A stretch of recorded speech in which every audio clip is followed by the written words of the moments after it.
Gilmore Girls might have been mostly about Lorelai Gilmore and her daughter, Rory. Still, the show's side characters managed to elevate the series. While many of the show's side characters were inherently good people, some weren't all that great. In fact, there were a few Gilmore Girls side characters that were entirely irredeemable.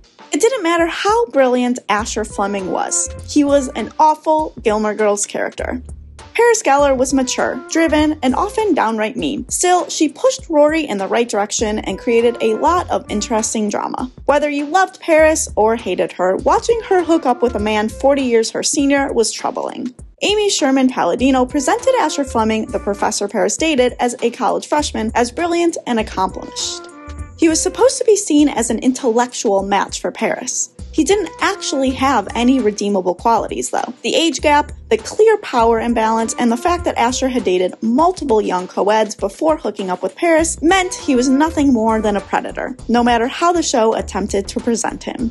Lindsay Lister and Dean Forrester's relationship was doomed to fail. Very few people who decide to get married before the ink on their high school diploma dries had an easy journey. While the breakdown of the marriage is one of the most divisive Gilmore Girl plots, it's not Lindsay or Dean who are completely irredeemable. Lindsay's mother, Teresa Lister, on the other hand, was a needless and completely horrible character. Lindsay and Dean were young and made a rash decision to get married. Dean's parents appeared to be mostly out of the picture.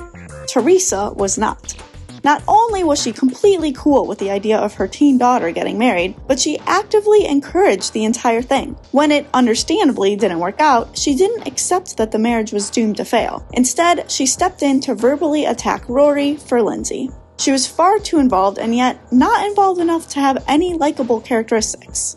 In season 4 of Gilmore Girls, Rory was asked to act as a tour guide for Anna Fairchild, a Chilton student interested in attending Yale. While Rory was the most boring tour guide in history, Anna was a terrible guest. She had no redeeming qualities. Anna, at 16, wanted to visit Yale to party, not to see if the school was a good fit for her. She allowed Rory to buy her gifts, all before she disappeared to attend a party without her chaperone. Viewers never found out what college Anna ended up attending. Hopefully, she figured out how to be a better dorm guest at her next college visit. To hear more about the Gilmore Girls, be sure to subscribe to the Showbiz Cheat Sheet YouTube channel.